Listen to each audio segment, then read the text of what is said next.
चलिए, आज एक ऐसे मुद्दे पर बात करते हैं जो हम में से लगभग हर परिवार ने महसूस किया है। कोविड वैक्सीन और उससे जुड़ा न्याय का एक बहुत बड़ा, बहुत जरूरी सवाल। जरा साल 2020 को याद कीजिए। वो दौर जब सड़कें तो एकदम खामोश थीं, लेकिन अस्पतालों के अंदर एक शोर था, एक चीख थी, एक अजीब सी बेबसी थी, है ना? और फिर उस अंधेरे में एक उम्मीद की रोशनी आई, वैक्सीन। करोड़ों लोगों ने, हम सब ने एक भरोसे के साथ टीके लगवाए, ये सोचकर कि भाई ये सिर्फ हमारी नहीं, पूरे समाज की सुरक्षा का सवाल है। लेकिन सोचिए, अगर वही चीज जो जिंदगी बचाने आई थी कुछ लोगों के लिए बहुत कम ही सही पर उनके लिए गंभीर नुकसान की वजह बन जाए, तब क्या? जिम्मेदार कौन होगा? और जानते हैं, यही सवाल सिर्फ एक सवाल नहीं रहा, ये कुछ परिवारों की दर्दनाक हकीकत बना और पहुंच गया सीधा देश की सबसे बड़ी अदालत में। तो हुआ क्या? सुप्रीम कोर्ट ने इस पर क्या कहा? चलिए सीधे उसी पर आते हैं। सुप्रीम कोर्ट ने एक बड़ा फैसला सुनाया। एक केस था रचना गंगू बनाम भारत संघ। इस मामले में कोर्ट ने सरकार को एक नो फॉल्ट मुआवजा पॉलिसी बनाने का आदेश दिया है। किनके लिए? उन लोगों के लिए जिन्हें वैक्सीन के बाद गंभीर साइड इफेक्ट्स का सामना करना पड़ा। अच्छा, तो ये नो फॉल्ट का मतलब क्या है? सीधे शब्दों में कहें तो ये एक ऐसी पॉलिसी है जहां मुआवजा पाने के लिए ये साबित करने की जरूरत नहीं कि गलती किसकी थी, डॉक्टर की, कंपनी की या सरकार की। नहीं, बस ये दिखाना होगा कि हां, नुकसान हुआ है। बिल्कुल वैसे ही जैसे मोटर व्हीकल एक्सीडेंट के क्लेम में होता है। अब फर्क समझिए। पहले का रास्ता तो भाई बहुत ही मुश्किल था। सोचिए, एक आम इंसान को कोर्ट में साबित करना पड़ता, वो भी साइंटिफिक सबूतों के साथ कि कहीं कोई लापरवाही हुई है। इसमें तो सालों साल लग जाते। लेकिन अब ये जो नई पॉलिसी आएगी, इसका मकसद ही यही है कि प्रोसेस को सिंपल बनाया जाए।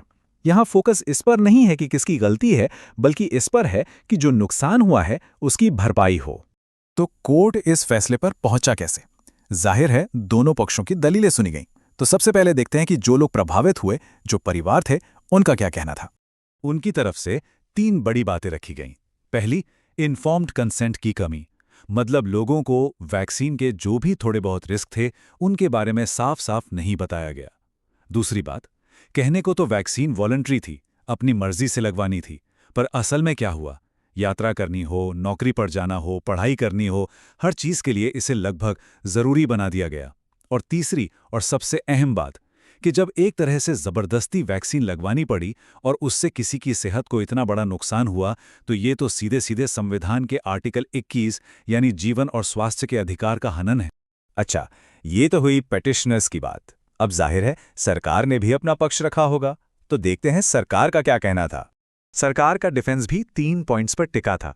उनका कहना था कि देखिए, इन वैक्सीन्स को सारे साइंटिफिक और रेगुलेटरी अप्रूवल मिले हुए थे, सब कुछ चेक करके ही इन्हें मंजूरी दी गई थी। दूसरी बात, उन्होंने कहा कि जो गंभीर साइड इफेक्ट्स के केस हैं वो बहुत ही कम हैं, रेयर हैं। और आखिर में सरकार ने कहा कि भाई, जिन लोगों को दिक्कत हुई है उनके लिए सिविल कोर्ट या कंज्यूमर कोर्ट का रास्ता तो पहले से खुला है ही, तो अलग से कोई नई पॉलिसी बनाने की क्या जरूरत है।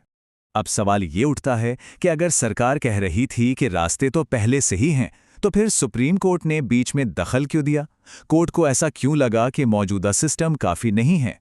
क्योंकि कोर्ट का मानना था कि जब लोग तकलीफ में हों तो सरकार सिर्फ एक मुख्य दर्शक बनकर नहीं रह सकती, वो चुपचाप सब कुछ नहीं देख सकती।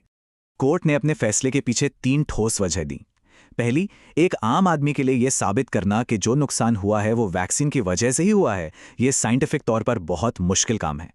दूसरी वजह, अगर सब लोग अलग अलग कोर्ट में जाएंगे तो हो सकता है कि एक जैसे केस में अलग अलग फैसले आएं। और तीसरी बात जो बहुत जरूरी है कि ये जो इतना बड़ा वैक्सीनेशन प्रोग्राम था, इसे चलाया किसने? सरकार ने। तो जब सरकार ने इतने बड़े स्केल पर इसे चलाया तो इसके जो भी, बहुत रेयर ही सही, पर जो बुरे नतीजे निकले हैं उसकी जिम्मेदारी भी तो सरकार की ही बनती है।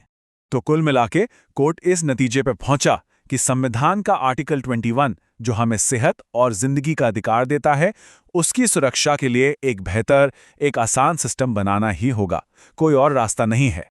और हाँ, एक बात और साफ कर दें, ये बहुत जरूरी है। इस पॉलिसी का मतलब ये बिल्कुल नहीं है कि कोर्ट ये कह रहा है कि सरकार की कोई गलती थी। नहीं, ये फैसला गलती ढूंढने या किसी पर दोष मढ़ने के लिए नहीं है। ये उन लोगों को एक सहारा देने के लिए है जिन्होंने समाज की भलाई के लिए, हम सबकी भलाई के लिए एक रिस्क लिया था। तो आखिर में ये पूरा मामला हमें एक बहुत बड़े सवाल के साथ छोड़ जाता है। सवाल यह है कि जब भी भविष्य में कोई पब्लिक हेल्थ क्राइसिस आए तो एक समाज के तौर पर हम सबकी सुरक्षा और एक व्यक्ति के अधिकारों, इन दोनों के बीच वो सही संतुलन कैसे बनाएंगे? ये एक ऐसा सवाल है जिस पर हम सबको सोचने की जरूरत है।